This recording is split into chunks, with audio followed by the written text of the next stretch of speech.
So I'm still waiting to make sure that we have media services good. Okay, we're good to go. All right, I appreciate your patience. Thank you very much. It's so great to see so many people here. When we first started organizing this event, we really had no idea, so thank you very much. Right.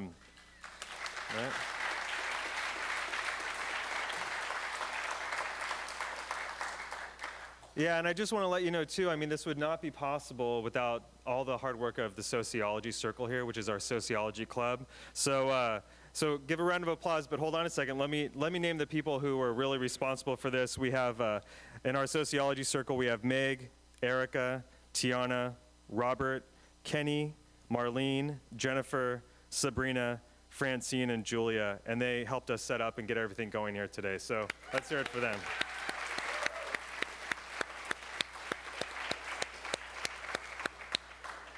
Okay, and I know some of you are here for extra credit, and that's okay. You're still here.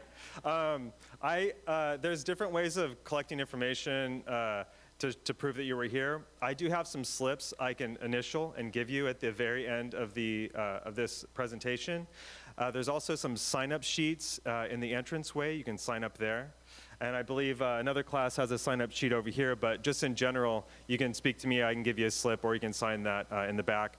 We also have a couple of donation boxes to my right and left, and please, if you have any extra change or anything, please donate, and it would help the Sociology Circle with throwing more events like this, more informative events like this in the future. Okay, so we're here today because we live in a time in which there's a lot of talk about Muslims, but unfortunately, a lot of the talk is from people who don't really know Muslims or don't really know a lot about the religion of Islam. And this is kind of fascinating to me, especially in the United States, considering that some of our main allies in the Middle East and Asia are Muslim-majority countries. And I'm sure if you dug around a little bit, you would probably find that you probably have some kind of workmate or friend or acquaintance who is also Muslim. So we're here today to familiarize ourselves and to get more a more academic approach to understanding Islam, and not just as a phenomenon here in the United States, but also worldwide. And I think through familiarity, through education, then we can kind of move past some of these stereotypes that we have that are, unfortunately right now, really driving policy on immigration in the United States. So with that, I'd like to go ahead and introduce our speaker, May Kosba. Now, May Kosba has an MA from the Graduate Theological Union, their Islamic Studies program. She's also she's most interested in post-colonialism and Islamic studies. She's also a writer and critical thinker. She's actually a co-author of a book called Hello, It's a Muslim Calling. I was trying to get her to bring some of those copies today, but I don't think we have any, but it sounds like a great book. So anyways, let me just go ahead and get out of the way and hand it over to May. Okay.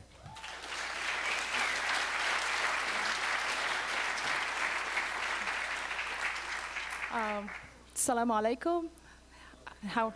Thank you. How are you? I hope you're having a great day today. And thank you so much, Jamie, for the introduction and putting this together and all of the teamwork that helped this happen today.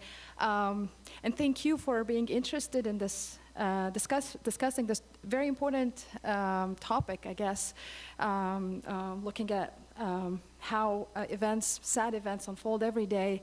It is the perfect timing probably to discuss this, but it is also sad that we have to talk about people's rights to live and people's rights to practice their religion. And so I wanted to start by talking about how over the past, since the election day until today, there's a spike in anti-Muslim sentiments, like lots of people, like on a personal level, have been, not on a personal level, like I know friends whose parent, I know a friend who, her parents, her father got punched in the face like a couple weeks ago, and she wonders if one day it was actually their neighbor who did that, and her husband, her dad has been living in the country for 40 years, and she's wondering if their neighbor would the next day probably shoot them or something. So it's just one of those anxieties that you have to always constantly worry about your family and worry about your friends and worry about yourself if you're visibly Muslim, or if you're visibly, if you probably look like somebody who would be Muslim, and what that means. Which brings us to talk about statistics now. Looking at the FBI hate crime statistics report for 2015, as you can see, in 2001, it was like anti-Jewish sentiments, it was like, it amounted up to 1,043 hate incidents. And then in 2014, 609, 664, only for the Jewish community. And this, you have to make sure we know that the Jewish community has been affected the most. Like every single time we keep hearing about threats to Jewish temples, desecration of cemeteries.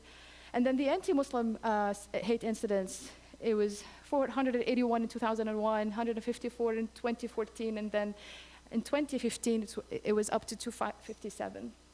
The anti-Arab and anti-Hindu and anti-Sikh categories were added to this report this year, and so we need to keep in mind that some of the hate incidents that targets Sikh individuals, most of the time people think that they are Muslim. And then the highlight of the report is that there's an 67% increase in anti-Muslim hate crimes in 2015 as compared to 2014.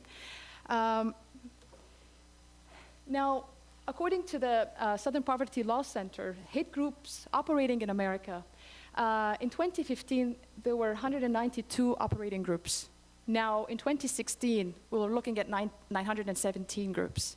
And the anti-Muslim hate groups alone it rose from 34 to 101. So this is, could be a little bit alarming. Now, this is the graph that they have provided. You can see the surge in the number of groups here.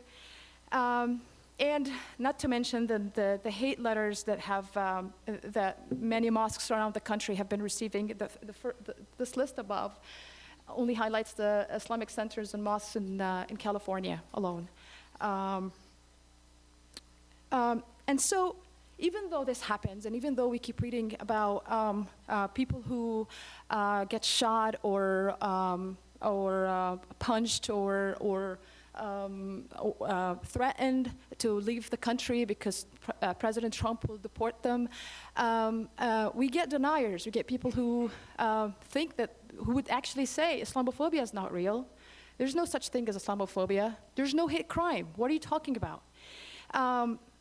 And something really caught my attention.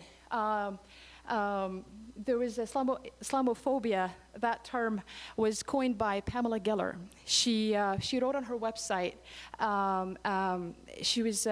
She wrote an article that there are two corporate companies who accommodated for their Muslim employees by assigning them like a prayer room, and then somehow there was a legal dispute between the Muslim employees and their companies.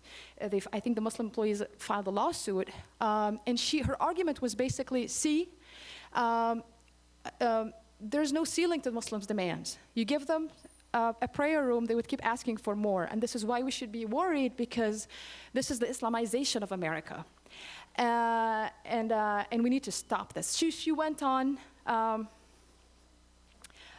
launching a campaign, putting these posters and more posters out on public transportation, like city buses and train stations, and trying to get the word across that there's no such thing as Islamophobia. Fear of Islam is real, and this is why. So the first poster, for example, yesterday's moderate is today's headline, and then under each of these pictures, so this is the picture of allegedly the executioner, ISIS executioner, the one who used to come on TV, British sounding, man who beheaded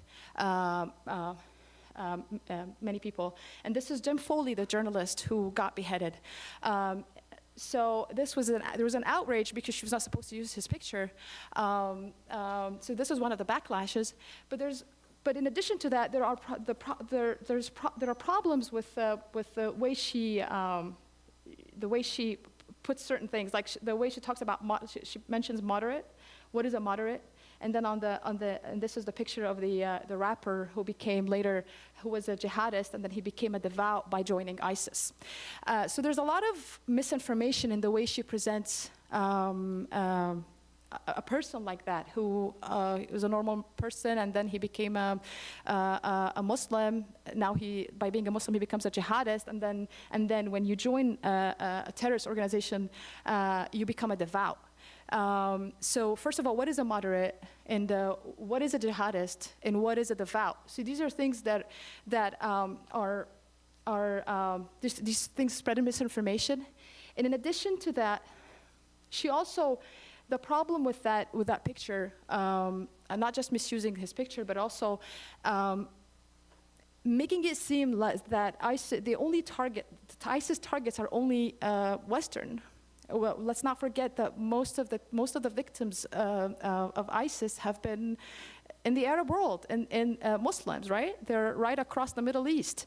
They're not in the West. They live in Iraq and Syria, and then that's why we have a Syrian refugee crisis. And so by presenting ISIS as only a Western threat is false. Is not totally false, but it is misinformation and misplaced. In any war between the civilized man and the savage, support the civilized man. Support Israel, defeat jihad. And I feel like these are random things put together just to make it seem that, again, playing on the savage are the people who are different, who are Muslims. So that means that any Muslim is a savage. Are we back to that era? And who is the civilized man? Who are you talking about? And then support Israel, defeat jihad. What is jihad? What do you know about jihad? And then the third poster, Hamas is ISIS, Hamas is Al-Qaeda, Hamas is Boko Haram, Hamas is scare in America. And this is where we need to be scared. Why? Because, first of all, these are all different, a bunch of different groups. They have different political ideologies. The only thing in common between them is Islam.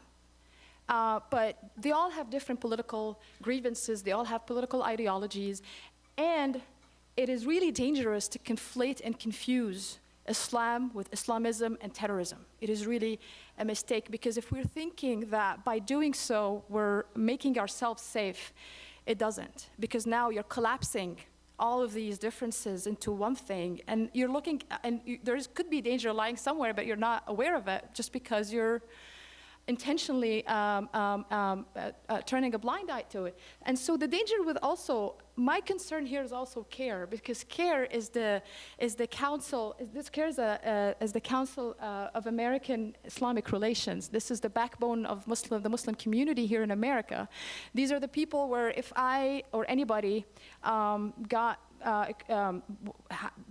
targeted or discriminated against, or God forbid, like something bad happened to them, this is the people that you turn to. They have their lawyers and they have the legal system. These are the people who do all the work for you. And so when you start going after civil society and civil rights and advocacy organizations that have been around for years, and they're credible, when you go after them and then accuse them of being terrorists and having ties to terrorism, it is not going to keep us safe. And it really terrifies the community as well. So this was the issue with the posters that she did, and we need to pay attention to people who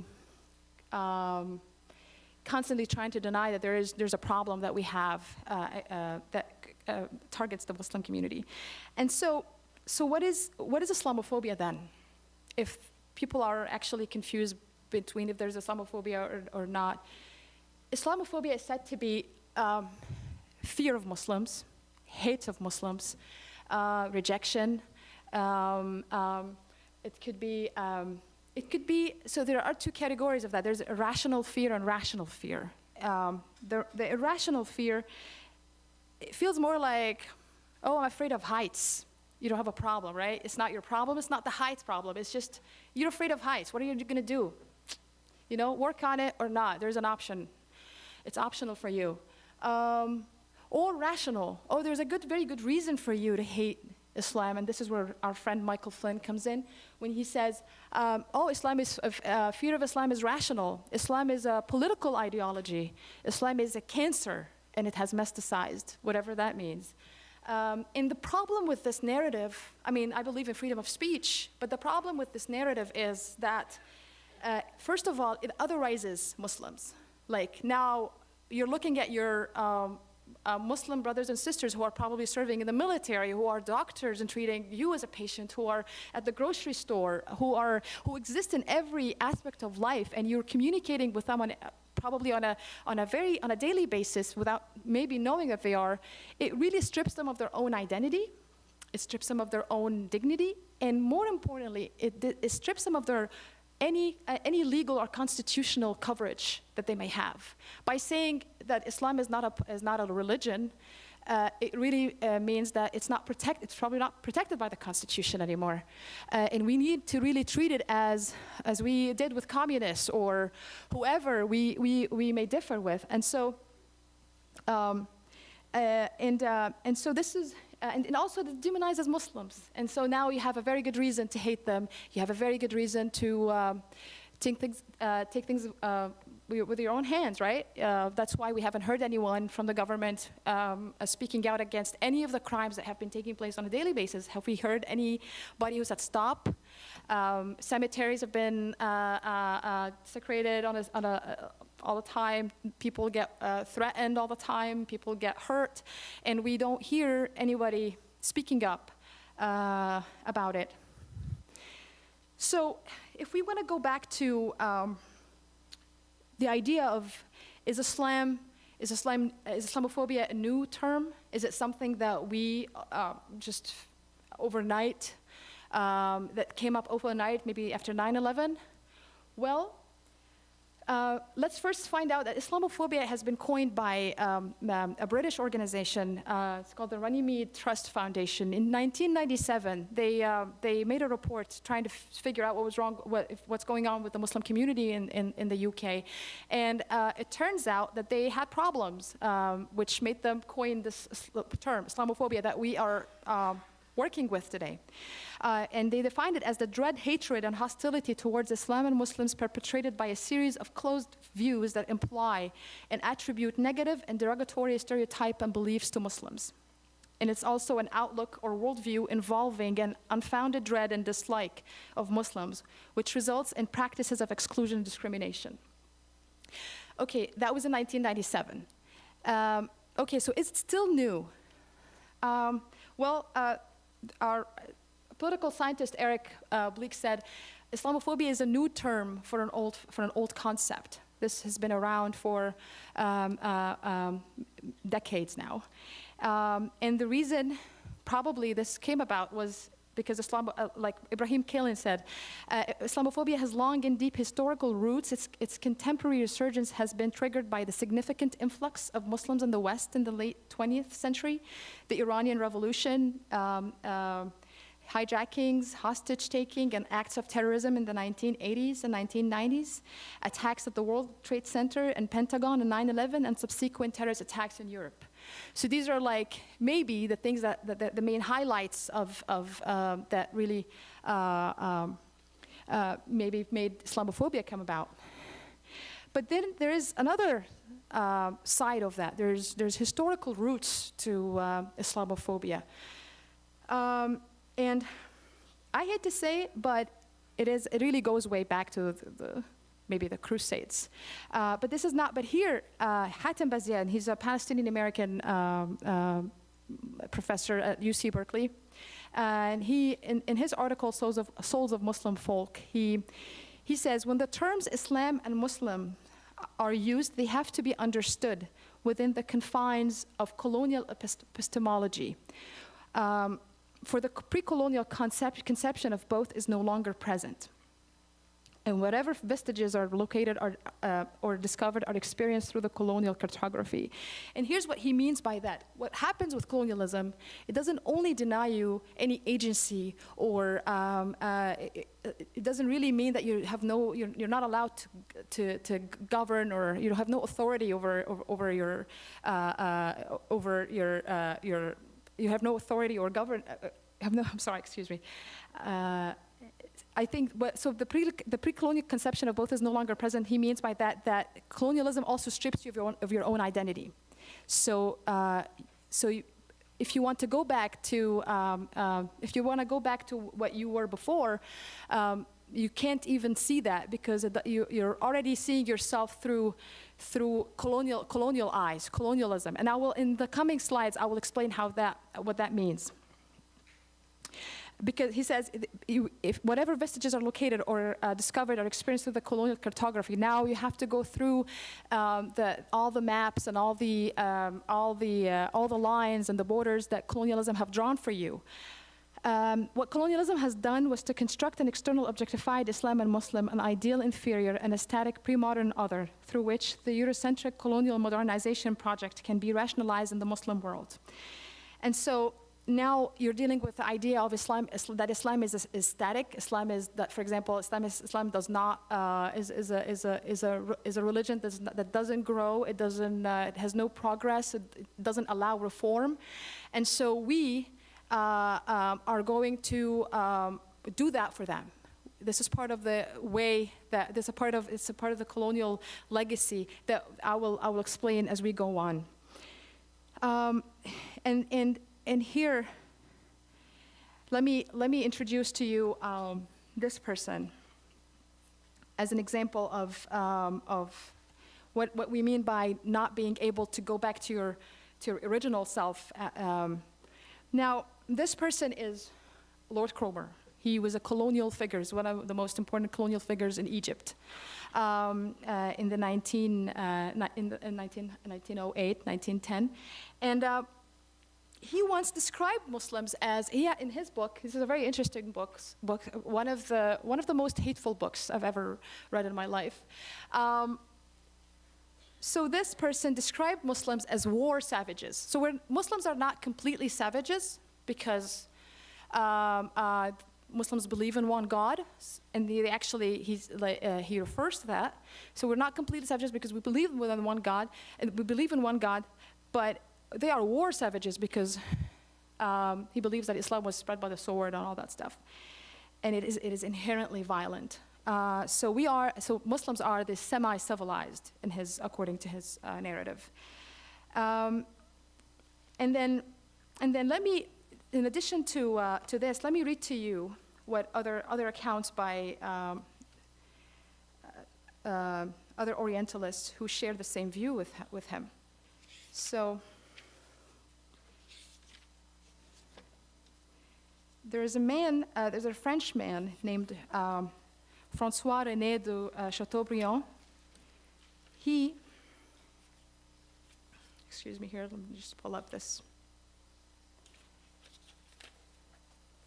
He was known to be the founder of Romanticism in French literature, and also a politician.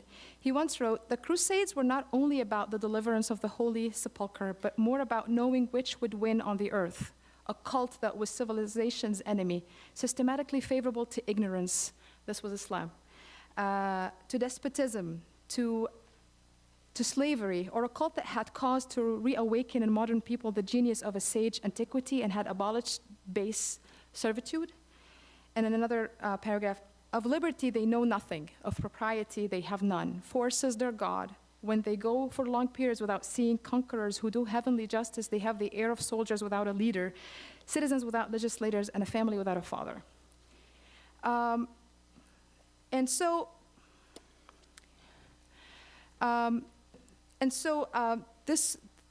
This legacy of describing Muslims in the most suspicious, violent, the religion is good but not so good, doesn't teach them how to tolerate the other, like Lord Cromer would say. He would say yeah, they have no tolerance for others, which surprising.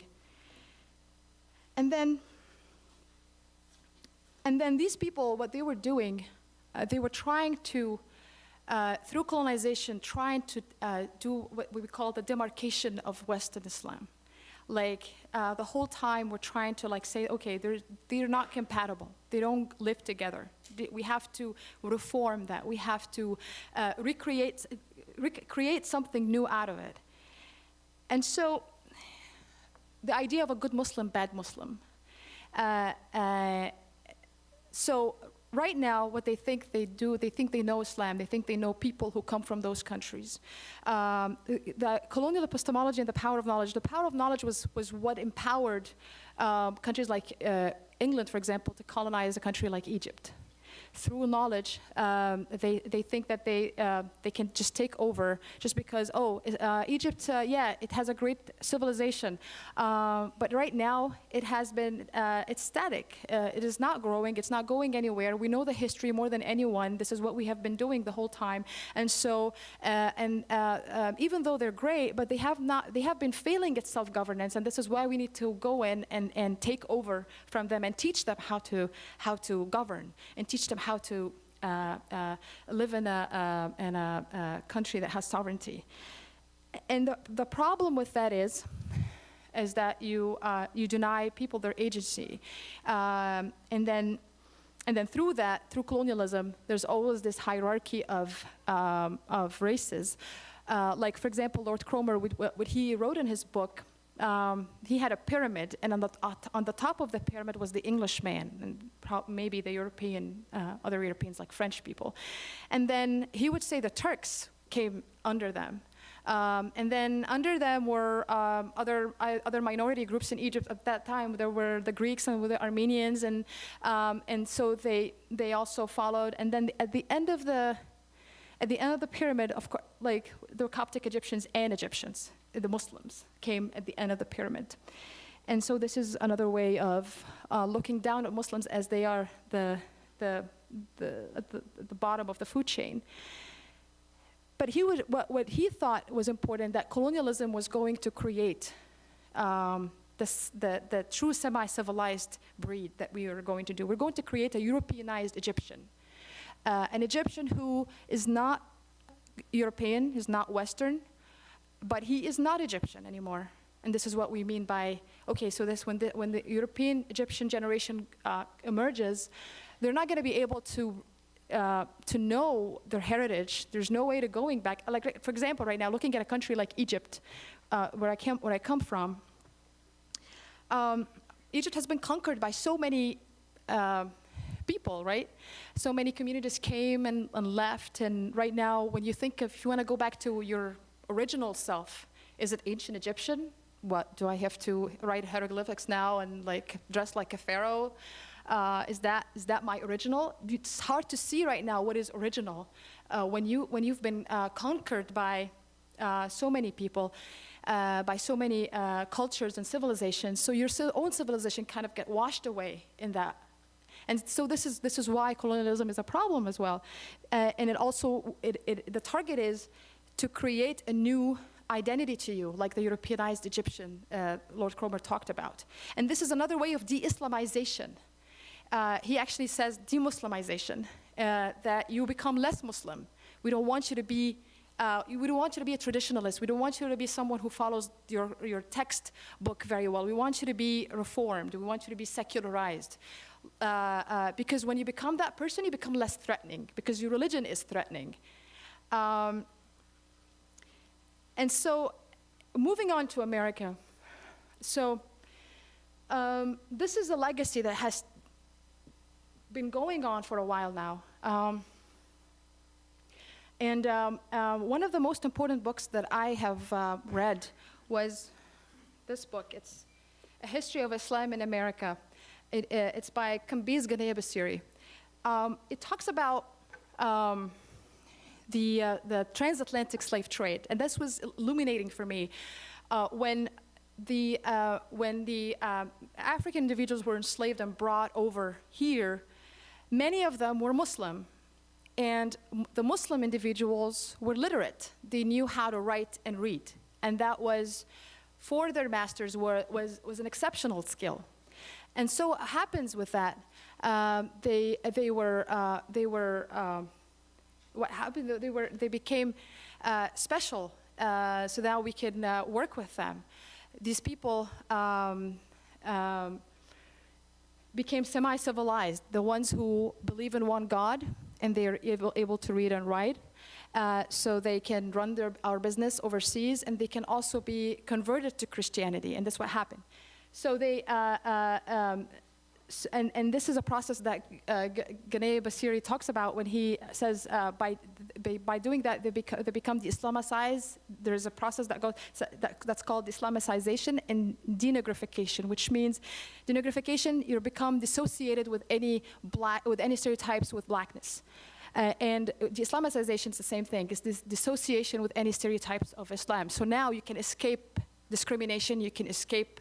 You can escape being tortured. You can escape being whatever that happened to people back then. And by being semi-civilized, what he talked about here, they actually go into a stage called a liminal state. And I don't know if you're familiar with that term. It is an interesting concept, actually, that was coined by, it's called liminality. Liminality was coined by Arnold von Gennep. He's the father of folklorism, and he's a French anthropologist.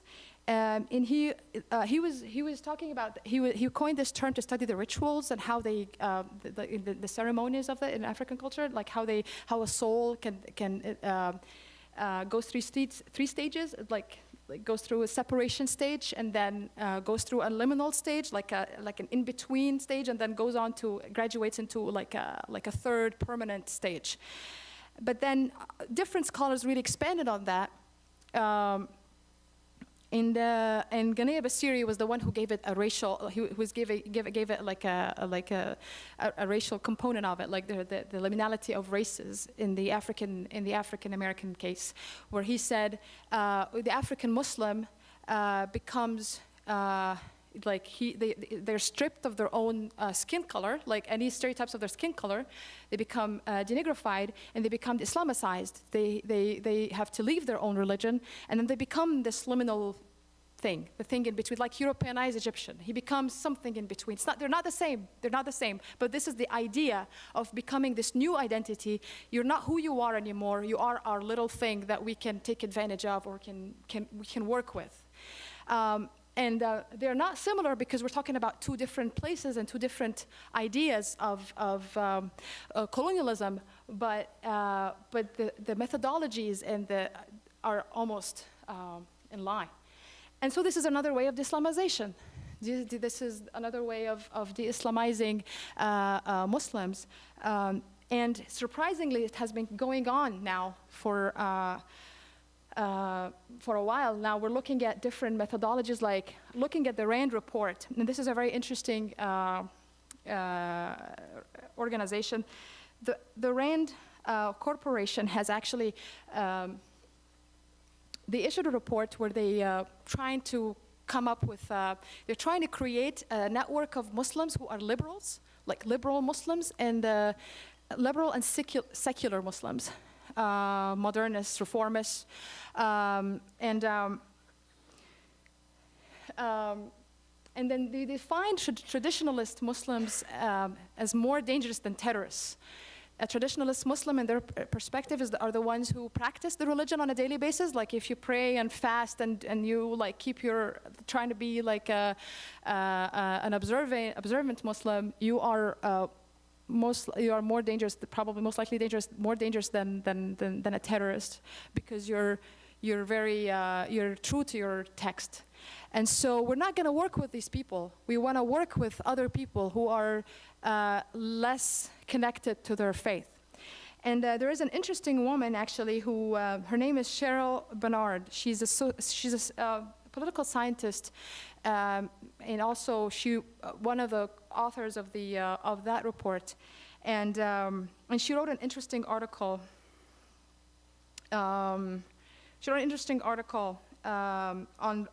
That's actually on RAND, the RAND Corporation website. The title is 5 Pillars of Democracy, How the West Can Promote an Islamic Reformation.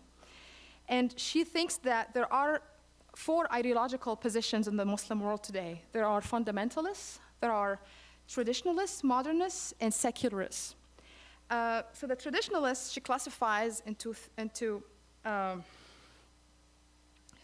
2 other groups. There's a conservative traditionalist, and there's a reformist traditionalist. So the fundamentalists, of course, it's a yucky group. We don't like, these are like bad. We're not going to work with them. These are the terrorists. And the traditionalists, these are the conservative traditionalists, is the one who still true to their faith, so we're most likely we're going to work with them.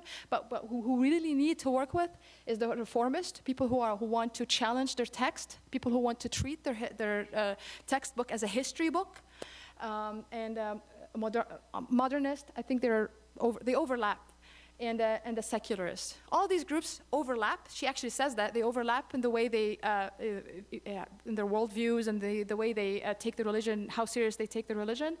And so we need to be mindful of drawing a clear distinction between these groups so that we can support them. And therefore, we can actually be able to reform Islam and work with people who actually want to. And by reforming Islam, the reason they want to do that is because they think that they come from a place where thinking that Islam is not a religion that shares the same values as we do, and so these are the groups who have the closest opinions and worldviews to ours and values, and so we want to work with these people so that we can achieve what we want. If you really want Islam to work in the West, this is how it's going to work. And here's an interesting article, part of her article actually, where the way she describes Islam. The current crisis in Islam has 2 main components: a failure to thrive on its own terms and a loss of connection to the global mainstream.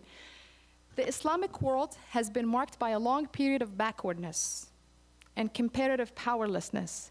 Many homegrown solutions such as nationalism, pan-Arabism, Arab socialism, and Islamic revolution have been attempted without success, leading to frustration and anger.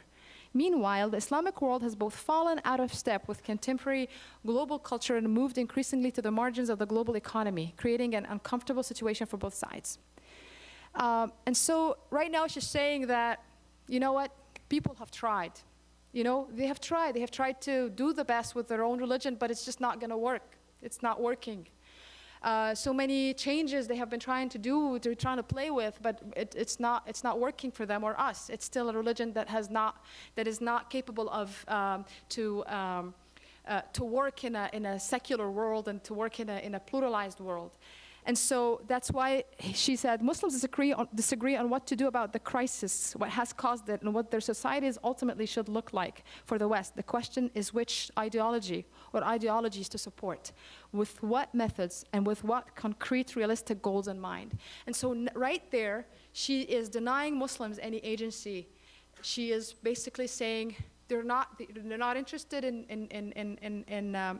helping, like fixing the crisis that the religion has, and so we're gonna do it. We need to step in and see what's wrong and provide the methods necessary to make it work for us. I'm gonna go back to that because the RAND report is just one example. There's also CVE. CVE is the counter violent extremism program that is designed to find the people in the community who are prone to commit like terrorism, and so the problem with that is not finding the people. The problem with that is it gets to cause a division between the community. Who's a good Muslim who can work with us? So now we have people who are recruited by the government to go into the community and find out who's terrorist and who's not. So it's up to you as an individual to make that to make that decision. If this person, you think their ideas are very extreme, so maybe I should report them to the FBI. Maybe this organization. And so the problem with that is there's a debate among organizations and individuals if this is a good thing or not, because now you have our favorite guys who are working for us, and the ones who are not working with us are not probably our favorite, because now they're probably not interested. They don't share our view, and this is another way of creating the good Muslim, bad Muslim thing, and obviously the Muslim ban. Now you see the problem with the Muslim ban, it's a problem, but it gets to pick who is bad and who's not. There are countries now that are blacklisted. People from those countries are now in our minds, oh, you're from Iran. No, you're not a good person just because you come from that place. Because we just have a Muslim ban that bans people from that place to come, and so you're not good enough for us. Or you have, and so, and then other Muslims who come from maybe in your mind, some from countries who are not on the list. Oh, maybe they are good. Maybe they're not. They don't wish us harm. Maybe they're not terrorists because they're not on the list. And so the picking and choosing who's good and who's bad is just adds to this issue. And one of the interesting things that came up is the Islamophobia network, and this is here. There's a report that came up in 2011 by the Center for American Progress. It was Fear Inc. And that report, these two reports, the first one was Fear Inc., the Roots of Islamophobia Network in America. And the goal of this report was to expose individuals, organizations, and experts, scholars, activists, everybody involved in this network. And then it turns out there are 7 charitable foundations spent $42.6 million between 2001 and 2009 to support the spread of anti-Muslim rhetoric. And there are 5 experts identified are generating false facts and materials. And these are the main highlights, but there are interesting information about actually the names and the organizations that are involved in this is pretty amazing. And there's Fear Inc. 2.0, the Islamophobia Network's efforts to manufacture hate in America. This is showing the ongoing work of these groups and how they can still continue to be on television, to be able to launch their hateful campaigns everywhere we go.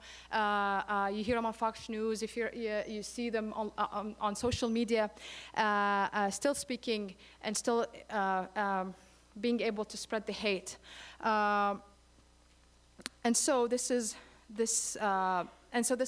one of the outcomes of this Islamophobia network, and I think it's important for us to know that Islamophobia is not something that we just wake up to every morning. There are people who are working on it, and people who are spending millions of dollars on that type of work that unfortunately and sadly targets people's lives.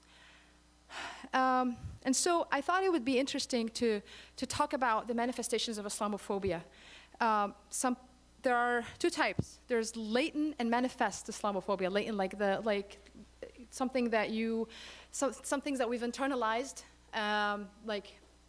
we grew up with, we hear it, we see it all the time, but we don't really necessarily act on it. It's just something that we have been storing in our system. And manifest is something this is when your latent just comes to work. It's the stuff that you have internalized over the years. Suddenly we can just sometimes unconsciously just make a comment or something that you are not aware that might offend somebody, or maybe intentionally. This is what manifest is. And so some are explicit and obvious, some subtle and implicit. They take various forms and display varying degrees of aggression. Sometimes they come in a form of verbal and physical attacks on Muslim individuals. In some cases, mosques, Islamic centers, and Muslim properties are attacked and desecrated. Islamophobia takes the form of suspicion, staring, hazing, mockery, rejection, stigmatizing, and outright discrimination. In other public places, it may take the form of indirect discrimination, hate speech, or denial of access to goods and services. Why is this important? This is important because right now, we don't have a working definition for everybody of what Islamophobia is. Somebody could be facing an incident at work or somewhere, and then if you want to report it, you probably get somebody walk in and, oh, it's not Islamophobia, it's not discrimination, this is probably in your head. And one of the organizations that thought this was a problem was the European Monitoring Center on Racism and Xenophobia. It says they think it's necessary to understand what Islamophobia is and what constitutes Islamophobia, because it helps with the data collection. It helps with helping people. It's important to help people to know what exactly the kind of help that person needs at that point. And I'll give you an important example. I don't know if you remember the Chapel Hill shooting in North Carolina. That was a big event. I believe it happened in around 2014.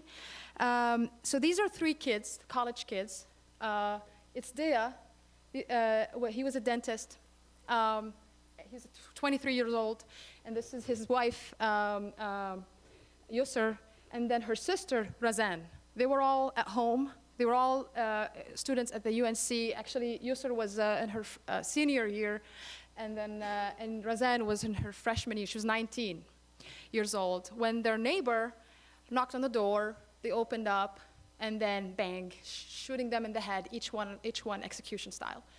And so what happened was what the police said, what everybody said at that time, it was a parking dispute.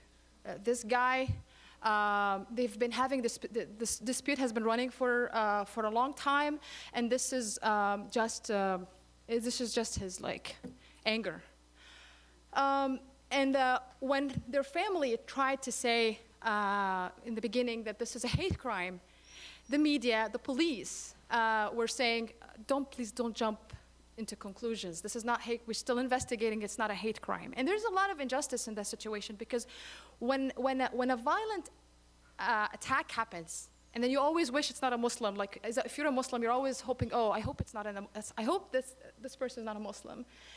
And then, even though we know, regardless of whether we know or not, if this person was Muslim, people, the first thing that the media jumps to, oh, it's a Muslim, and they start bringing up random people, and then it would be 2 hours later somebody else did it. But then when this happens, when clearly this is a Muslim family who were actually at home peacefully, and this man just walks in and kills them, it's not a hate crime. Just wait till we figure this out. And they have been fighting for a long time that they would investigate this as a hate crime, which is a shame. And so that's why it's very important for us to understand what is Islamophobia, because first of all, let me tell you, this term from an academic perspective is not a complete term. It's not a term that even academics like using. But it is a term that has been working for a while, and so we're stuck with it. But it doesn't really describe the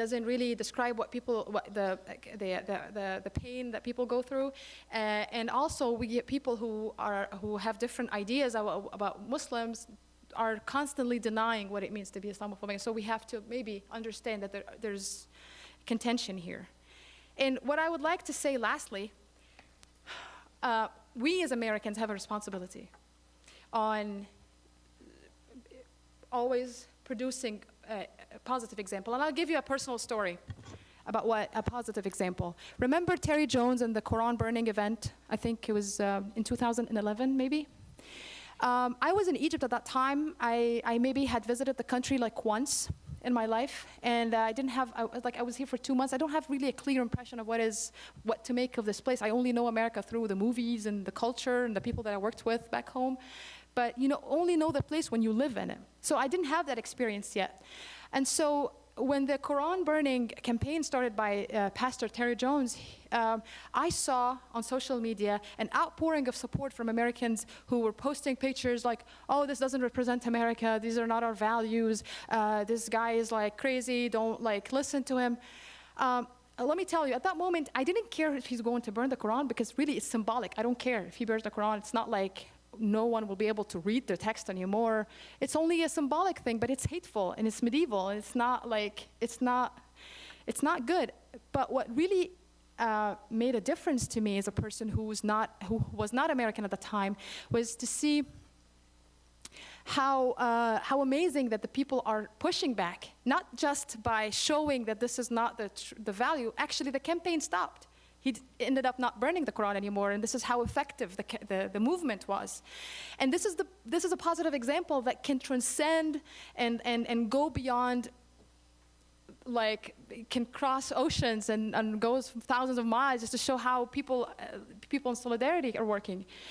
But sadly, this is also another negative example.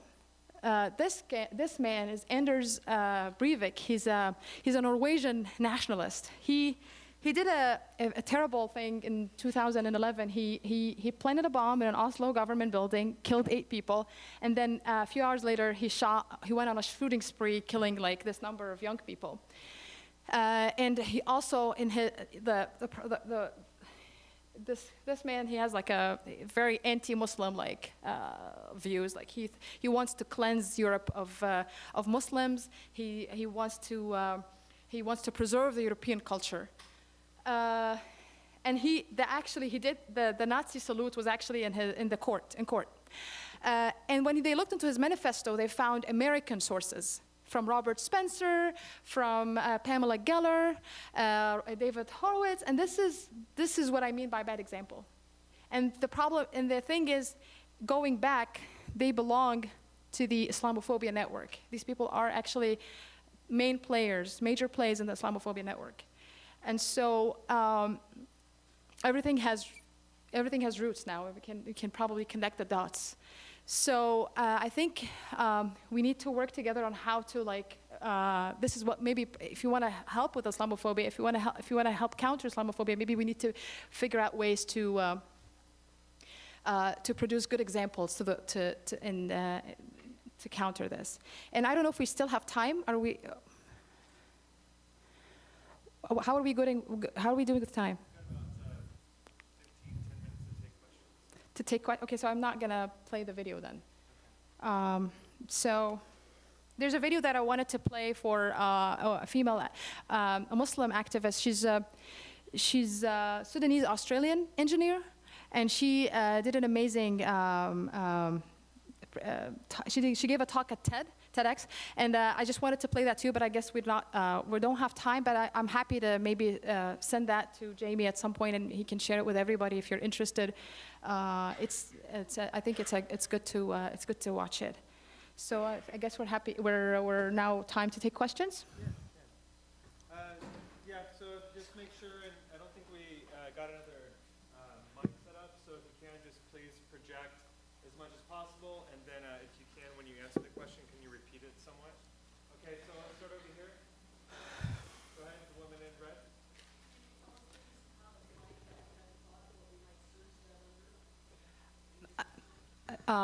You're asking if I can say what the title of the TED Talk. Her name, it's Yasmin Abdul-Majid. TED Talk. I think the easiest thing to do is just maybe send the link to Jamie. I was anyway going to send like a list of reading materials and links that if you want to learn more about people that you may want to follow and books that you want to read about this, I can send the list to Jamie and he can send it to you. So what you'll do if you want to find out the information, you just ask for the link to the video and get more reading. Or I don't know if I can do that right now here, but. What I can do is she'll send it to me, and then you can sign up on the list outside in the entryway and sign up for the Sociology Circle email list, and then I'll email that out to the Sociology Circle. Do we have other questions? Go ahead, woman.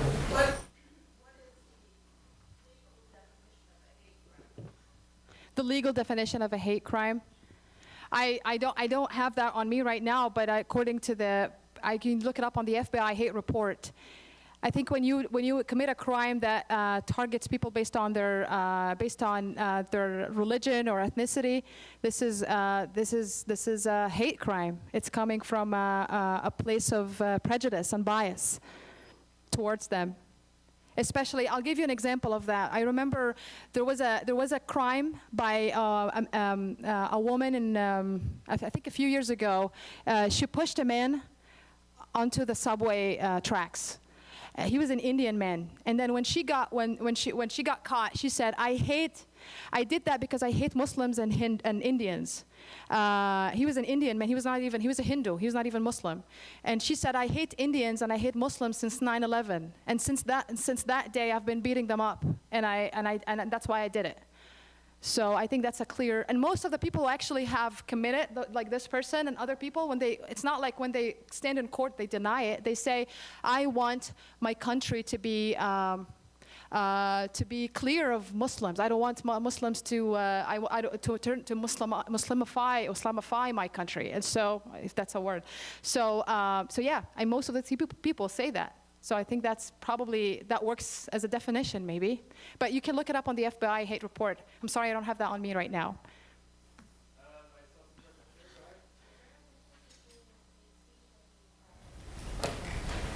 Thank you for the question. Is there a difference between hate speech and hate crime? Well, a speech is only a speech, right? I mean, there's freedom of speech, and we can all say whatever we want to say. But the problem with hate speech is that it leads to crime.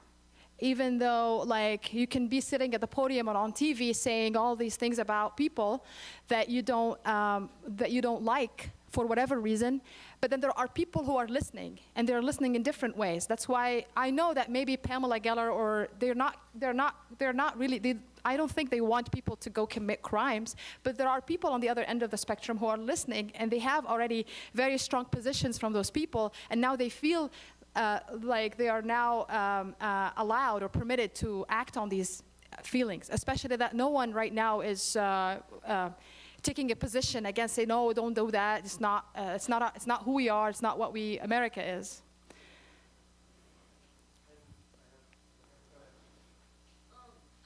About spaces that are more liberal or progressive, in which like hate speech or hate crimes might be a lot less likely to happen, but given that Islamophobia is a pretty pervasive problem, I'm wondering how you see that coming up in more liberal spaces like that. Thank you for that question. So you're wondering about liberal places, and if even though like Islamophobia could be less in liberal places than other.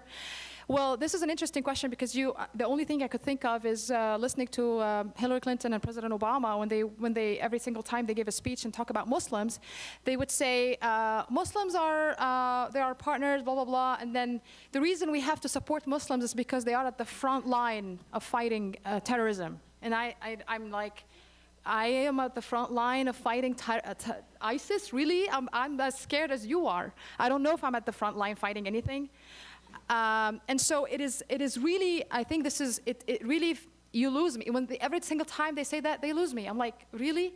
I'm not at the front line. I'm not supposed to stand up and every single time a terrorist attack takes place unfortunately, under the name of my religion, I'm not supposed to stand up and say, oh, we're not like that.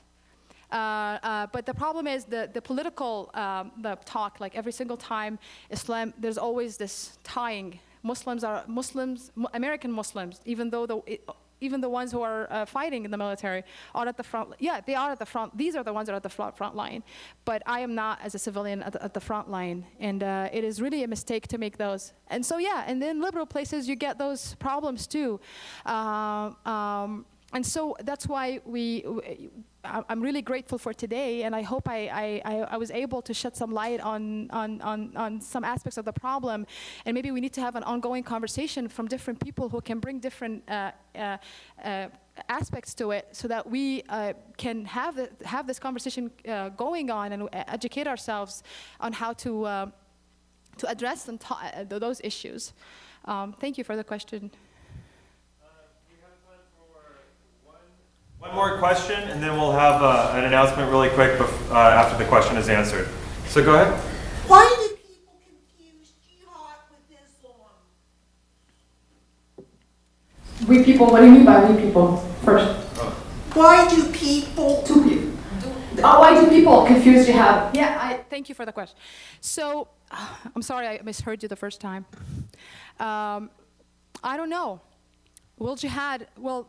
Let me tell you, I'm not an expert on. I did not study the sciences of the Quran, so I cannot speak scientifically of jihad. But what I know, as someone who has been practicing Islam for 36 years now, I can tell you jihad has two aspects of it. The main aspect of jihad is it's the moral struggle. It's me trying to fight, for example, my prejudice. I probably have certain issues that I'm trying to work on every day. I'll give you a good example for Muslims is Ramadan.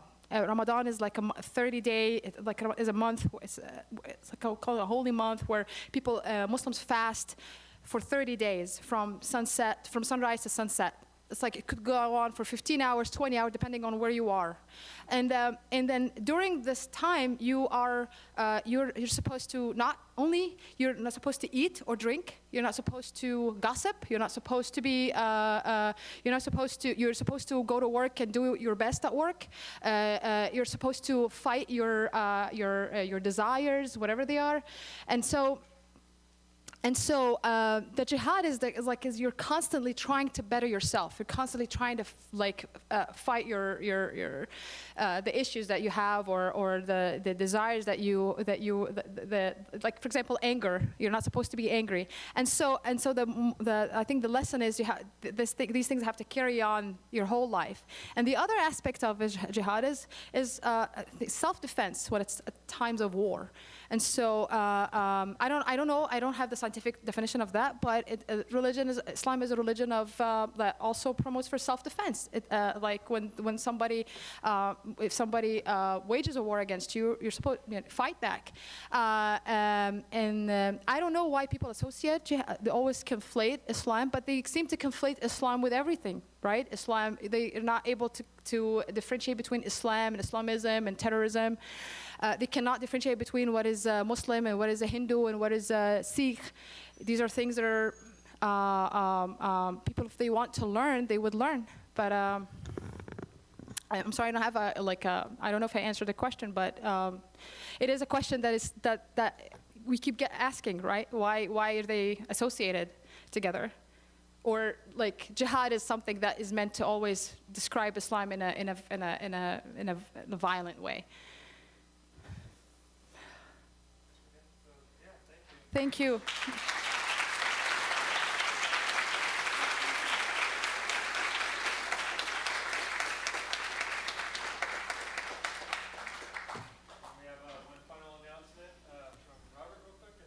Thank you, everyone, for coming. Can everyone hear me? All right. Thank you for coming, and we just want to give a great special thank you to you. Thank you so much for coming. Thank you.